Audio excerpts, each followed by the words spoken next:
La GPMC a été une décision institutionnelle.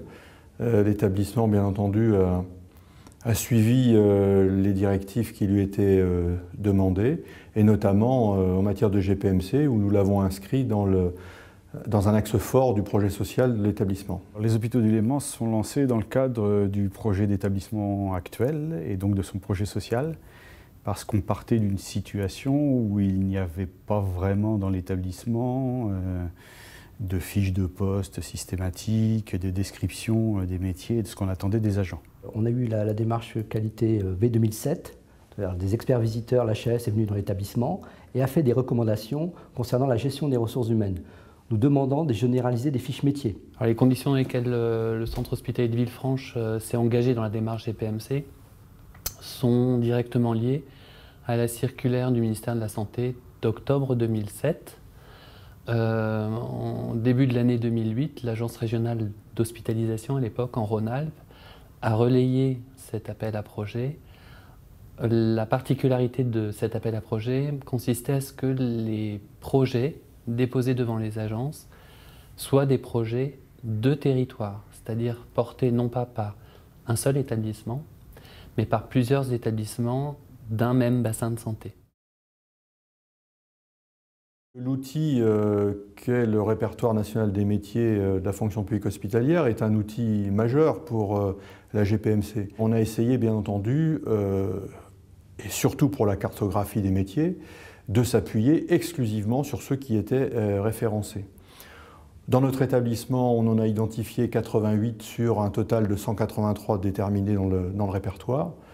Et je dois dire que, à part quelques cas particuliers où nous avions eu des difficultés à classer notamment les ambulanciers ou les standardistes, globalement, ça n'a pas présenté une difficulté majeure et c'est le préalable de la démarche. Là, ça a nécessité un lourd investissement de l'équipe de la DRH en liaison avec notre partenaire extérieur.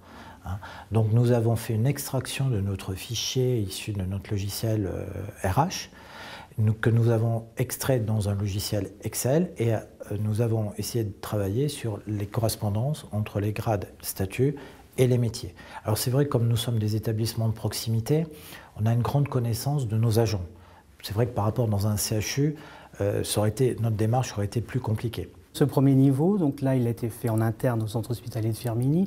Et on va dire, on a un établissement moyen, on a à peu près 1100 agents.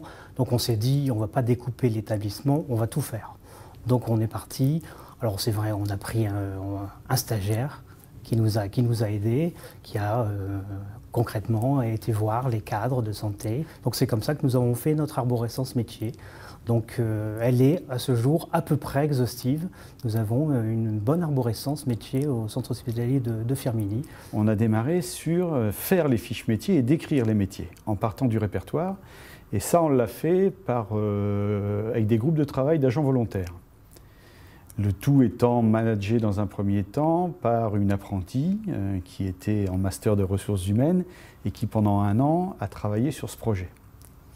Et donc on a tout bêtement commencé par les gros groupes de métiers, les infirmières, les aides-soignantes, ou des groupes où on avait des gens volontaires pour y aller. Je pense aux brancardiers, tout bêtement, parce que le cadre supérieur était dans le comité de pilotage et était intéressé. Donc voilà, on a travaillé comme ça pendant 2 ans sur aujourd'hui une quarantaine de métiers, qui sont les métiers principaux et qui couvrent 90 ou 92% de l'effectif en fait. J'ai réuni avec ma collaboratrice en charge du service de formation continue tous les cadres de 2 pôles. On l'a fait en réunissant les cadres communs à 2 pôles. Et avec ces cadres, je leur ai transmis donc la liste nominative des personnels qui étaient placés sous leur responsabilité, avec leur nom, prénom, leur grade, et une proposition d'attribution d'un métier au sens du répertoire national des métiers.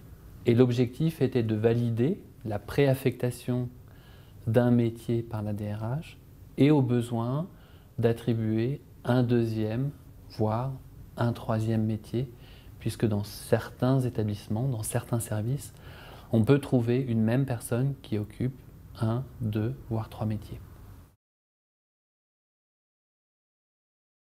Globalement, l'ensemble de la cartographie a été bien assimilée, bien comprise et bien acceptée par les agents. Tout le monde s'y est retrouvé, a pu se situer dans cette architecture. Le problème, simplement, c'est pour les quelques postes qui sont un petit peu difficiles à identifier, notamment pour les standardistes qui se sont trouvés être classifiés en agents administratifs et les conducteurs, notamment les chauffeurs, qui se sont retrouvés en opérateurs logistiques qui n'étaient pas forcément évidents dans un premier temps. Désormais, avec cette arborescence métier, nous savons que nous avons autant d'électriciens, autant de plombiers. Même chose pour les cuisines, nous avons un pâtissier, nous avons etc. Nous arrivons à affiner réellement l'exercice professionnel de nos agents sur le terrain. Je prends 2 exemples. Sur le CHS de Finvel, donc, il y avait un personnel infirmier qui avait une pyramide des âges qui était plutôt inquiétante par rapport à un certain nombre de personnes qui étaient susceptibles de partir à la retraite dans les 5 années à venir. Et sur le centre hospitalier de Bar-le-Duc, c'était en revanche plutôt les aides-soignants qui étaient dans ce cas de figure.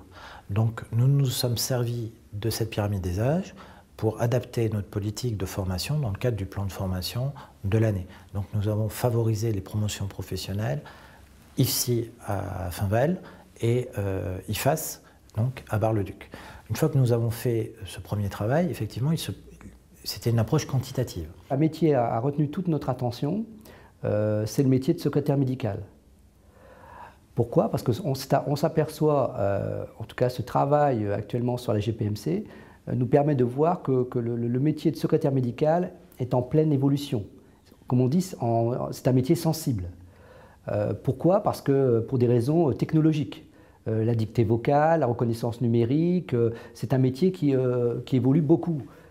Et en fait, on va sans doute aller vers une secrétaire médicale plus acteur de son poste, une secrétaire médicale assistante de direction. Donc d'emblée, à l'issue de cette étape 1, on pouvait identifier les secteurs de vigilance sur lesquels, tant en ce qui concerne le recrutement, que la formation, que les parcours de mobilité, il nous faudrait redoubler de vigilance si on voulait maintenir les niveaux de compétences attendus dans ces secteurs d'activité-là.